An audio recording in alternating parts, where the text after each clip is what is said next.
What's up and welcome to the Sam Dracula channel. My name is Sam Dracula. I'm a Charlotte Hornets fan. The offseason rolls on. The Hornets are still making moves and we still have some roster space left. So what's next for the Charlotte Hornets? Well, let's talk about it. Really what's next for the Hornets is Summer League. That kicks off, Vegas Summer League kicks off or tips off tonight. And we'll see Brandon Miller and Taj Gibson in action. How much and how long? I don't know. Charles Lee's not coaching the Summer League, the Vegas Summer League anymore. So we'll see how that plays out. But must-see TV if you're a Hornets fan. I don't know if I'll be streaming any of the Summer League games, mainly because College Football 25 comes out next week, and it's terrible timing. Been waiting a long time for that video game to come out. I think I want to, I'll devote some time to that while catching Summer League when I can. So I hope you understand. In this video, I'm going to talk about the remaining roster space the Hornets have and the moves that led up to this and where we kind of see some opportunity to fill out things, fill out the roster this summer. As I'm recording this, the Taj Gibson news is only like an hour or so old. So that's pretty new. I'm gonna talk about Taj and his addition to the team. We're gonna talk trades and waves. So that's Devontae Graham, that's Davis Bertans, that's Pokashevsky and McGowan's. We're gonna talk about Miles Bridges returning and looking ahead to Summer League, like I mentioned before. We're going to start with Taj Gibson and then go back to last week or so and then bring you up back to real time, if that makes sense. But Taj Gibson has signed or agreed to a one-year, $3.3 million deal with the Charlotte Hornets. GM Jeff Peterson and Coach Charles Lee bring on Gibson, 39 years old, to mentor in a young locker room.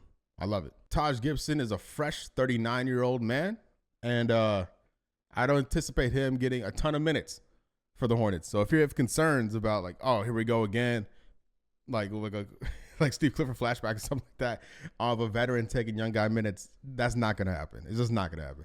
I mean, if you look at his minutes played the last several years, right? Let's go back to 2021, right? 18 minutes a game, 9.8 minutes a game, 10 minutes a game, 10 minutes a game, 9.8 minutes a game. Like he's not going to crush the play time, the development of Salon or Mark Williams if Taj is used as a center. Like everything's gonna be fine there, I promise. But things like this are important because Taj Gibson knows what it takes to have longevity in the NBA, right? Which a lot of these guys could learn from. Gibson could also teach these guys how to practice and compete, right? Gibson isn't doesn't have a bunch of playoff experience, but he's been in the playoffs before. He's been in big games before, and a lot of these guys haven't.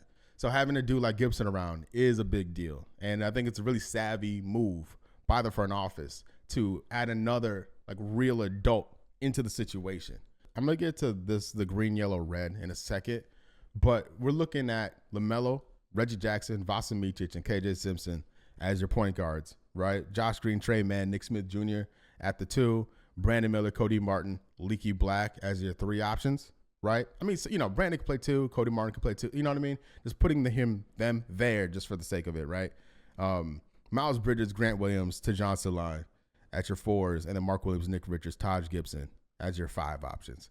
Now, this here, the green, yellow, red, I'm going to go through this in real time with you guys because I want to get an idea on how, where the help really is and how far away this team really is from competing. Because when you ask yourself, yeah, you can see the potential, but how many of these guys are real NBA players right now that could compete or fit into or be a part of a big time rotation, at least an 8-man rotation on a good team, like either a starter or one of the first 3 guys off the bench on a playoff team. Like let's pretend Indiana, for instance, like LaMelo, Josh Green, Brandon Miller, and Miles Bridges, all 4 of them, I think, could either start or be in a top 8 rotation. Reggie Jackson, I'm putting him in the mix because he did it with Denver just most recently. Putting Grant Williams in the mix because we've seen it with Boston. And I think those are the only guarantees as of right now. This is not a potential list. This is a right now list.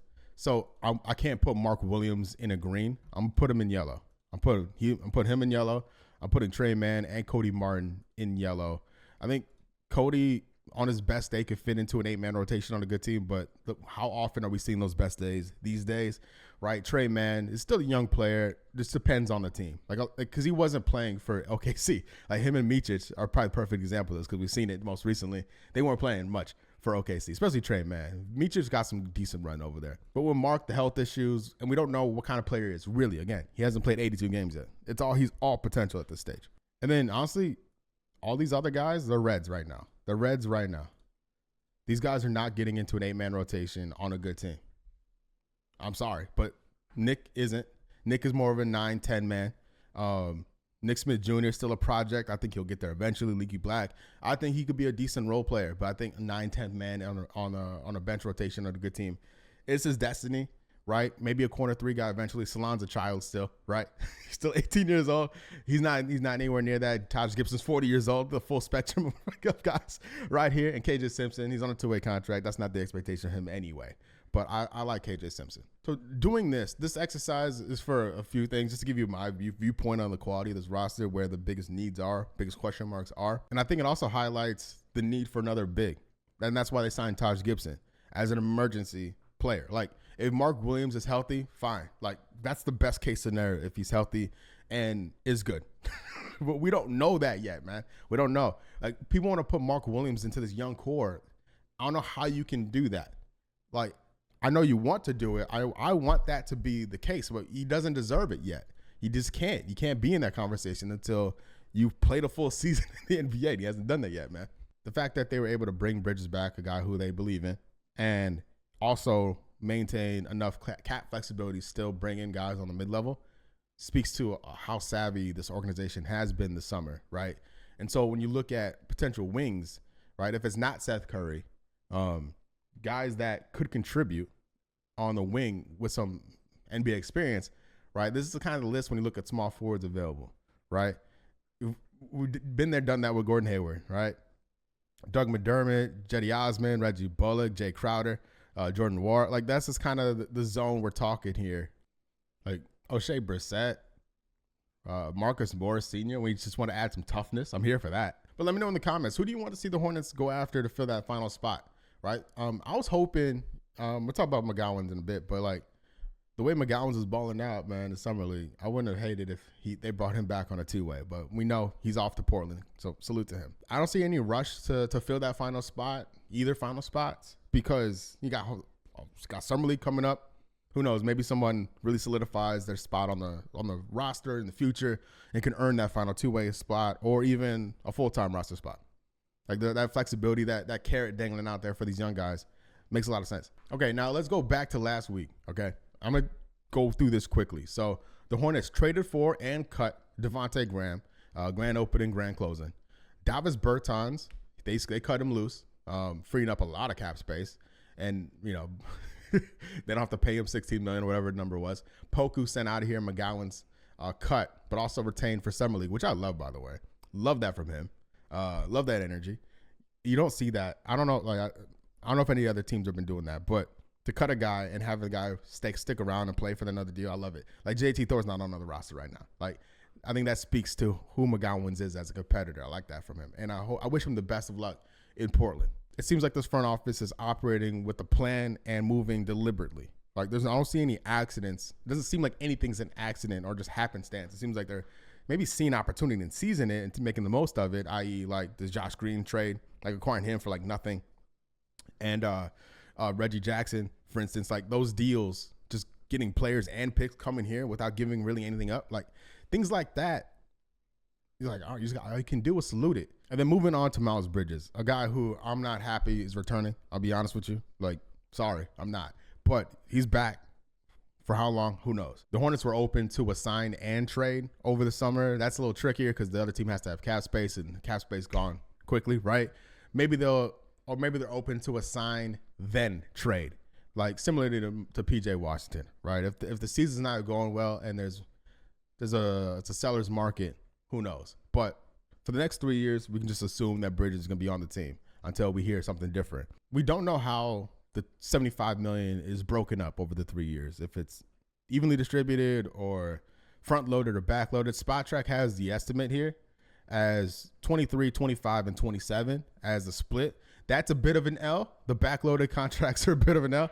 I would much prefer if it was more front loaded because that gives more flexibility on the back end. A backloaded deal isn't ideal, but when you look at it, you know, the following year, the 27-28 season, that's when Brandon Miller's extension would kick in, right? That's when Josh Green's extension would kick in. If Grant Williams is still around, you know, his deal is up that summer. So that this year, the 27-28 year, a year, remember, where the Hornets have 3 first-round draft picks, a lot of guys will have to be paid. The rent is due in 2027, for real. California Classic champions, in my book, raise the banner right now.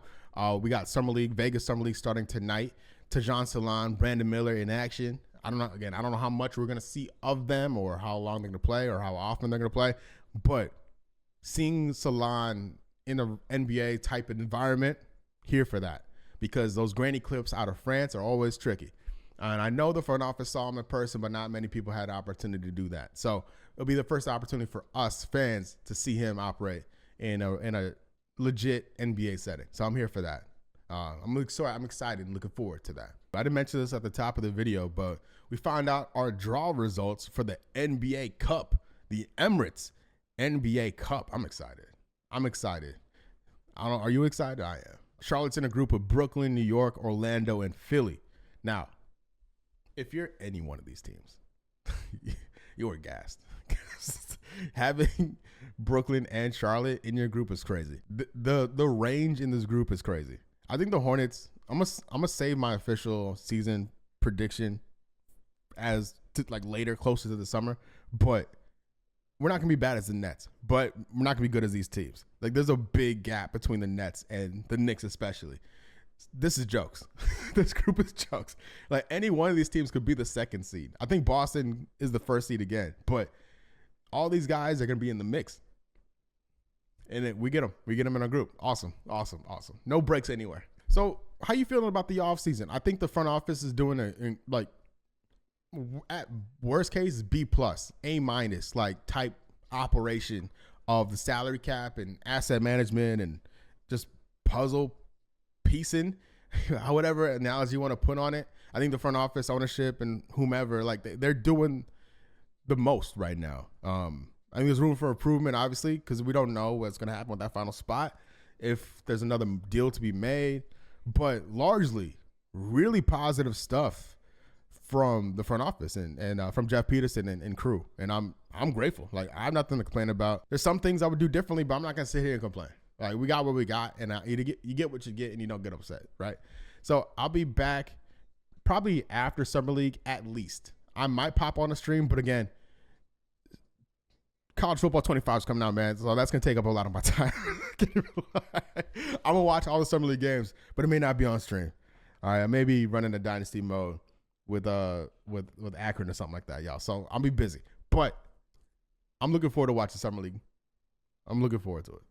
So let me know, who do you want the Hornets to fill out the roster with? What position, what player, what deals do you see in the Hornets making any trades? I don't know. I don't think so, but who knows, man? This team has been quick to pull the trigger on something with something an opportunity presents itself. They've been quick to jump on it, which is cool. As a Hornets fan, you like to see your team doing stuff. That's gonna do it for this video. I appreciate y'all. Thank you for stopping by. Make sure you like the video. Make sure you subscribe to the channel. Until next time, I've been Sam. You've been great. Peace.